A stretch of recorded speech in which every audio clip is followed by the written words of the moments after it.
इससे पूर्व के विषय वस्तु में हमने प्रागैतिहासिक काल और सिंधु घाटी सभ्यता पर चर्चा संपन्न किया था। उसी के आगे बढ़ाते हुए, उसी चर्चा को आगे बढ़ाते हुए आज प्राचीन भारत के इतिहास से नवीन विषय वैदिक संस्कृति के बारे में हम बात करेंगे। सिंधु घाटी सभ्यता का समयकाल हमने देखा था तो 1500 ईसा पूर्व तक माना गया था। वैदिक काल को 1500 से लेकर 600 ईसा पूर्व तक के समय को वैदिक संस्कृति के युग में बांटा जाता है। यानी जो वैदिक काल है या वैदिक संस्कृति, इसका समय चक्र क्या है? 1500 से लेकर 600 ईसा पूर्व, जिसमें इसे दो भागों में बांटा गया है, पूर्व वैदिक काल और उत्तर वैदिक काल।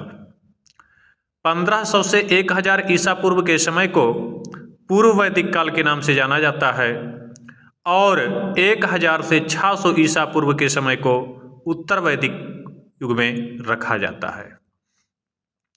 इसी में अगर पूछ ले कि ब्राह्मण युग, तो 800 से 600 ईसा पूर्व को इसी में ब्राह्मण युग का भी के रूप में जाना जाता है।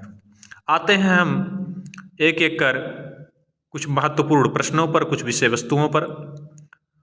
प्रश्न संख्या 1 है, उत्तर वैदिक काल में वेद विरोधी व ब्राह्मण विरोधी धार्मिक अध्यापकों को किस नाम से जाना जाता था? तो इन्हें श्रमण के नाम से जाना जाता था। फिर है, उत्तर वैदिक काल में लिखे गए ग्रंथों का सही क्रम क्या है? तो सबसे पहले वेद लिखे गए, फिर ब्राह्मण ग्रंथ, फिर आरण्यक और बाद में उपनिषद आए। फिर है, वेदत्रयी के अंतर्गत कौन कौन आते हैं? तो मूलतः आप जानते हैं कि 4 वेद हैं, जिसमें से ऋग्वेद, यजुर्वेद और सामवेद को वेदत्रयी की संज्ञा दी गई है। अगला प्रश्न है, ऋग्वैदिक आर्यों का प्रमुख व्यवसाय क्या था? तो इनका व्यवसाय प्रमुखतः पशुपालन था। पशुपालन के अंतर्गत वहाँ जिसके पास जितनी अधिक गायें होती थीं उसे उतना ही ज़्यादा संपन्न माना जाता था। यानी वहाँ गोधन प्रमुख धन था। कभी कोई पूछ लेता है कि वैदिक काल में कौन सा धन प्रमुख धन था, तो जिसके पास जितनी गायें होती थीं उसे तद अनुरूप उतना ही संपन्न माना जाता था। उपासना अगर पूछ लेगा कभी, तो यह मूलतः प्रकृति पूजा के उपासक थे।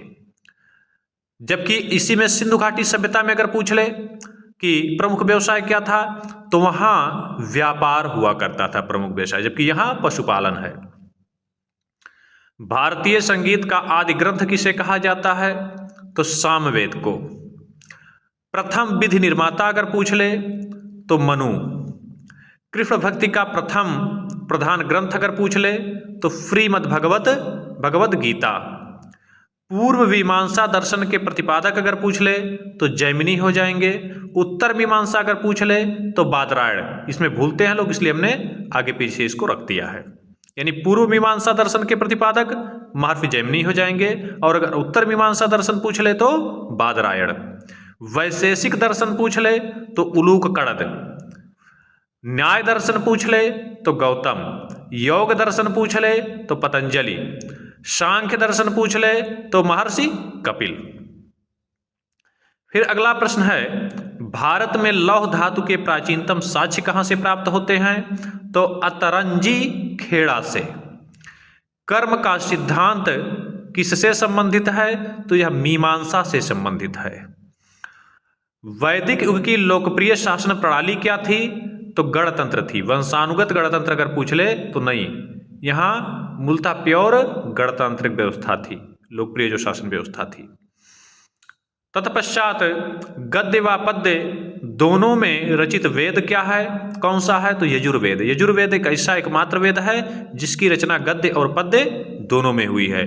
सामवेद की रचना जो है केवल पद्य में हुई है। तत्पश्चात सभा व समिति प्रजापति की 2 पुत्रियां थीं, इसका उल्लेख कहाँ किया गया है? तो अथर्ववेद में कहा गया है। अथर्व का आशय क्या है? तो अथर्व का शाब्दिक आशय है पवित्र जादू। पवित्र जादू। ऋग्वेद में किस नदी का उल्लेख सर्वाधिक बार हुआ है? तो यह सिंधु नदी है।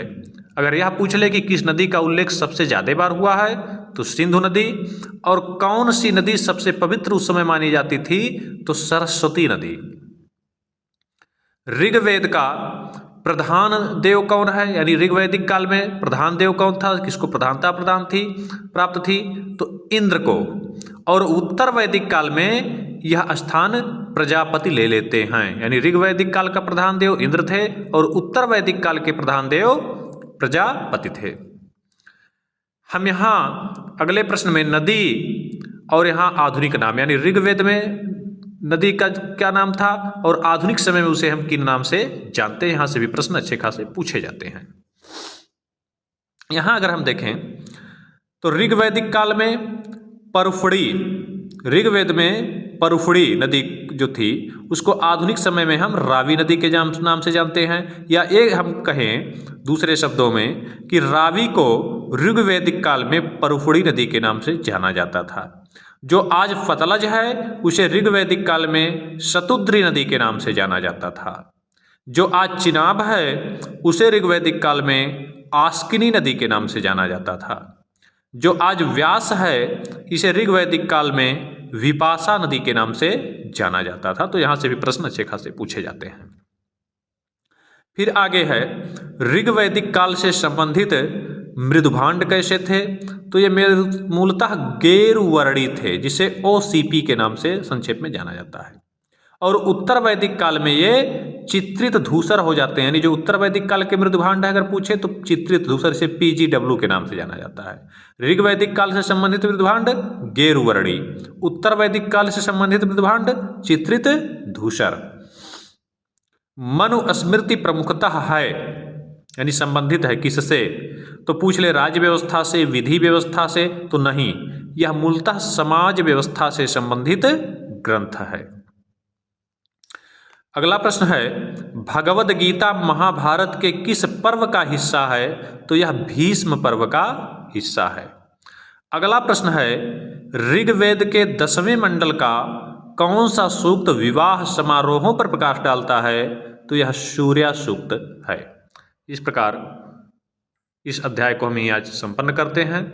अगली चर्चा में हम नए विषय वस्तु के साथ उपस्थित होंगे।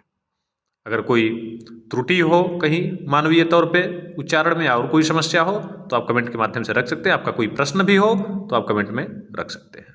धन्यवाद।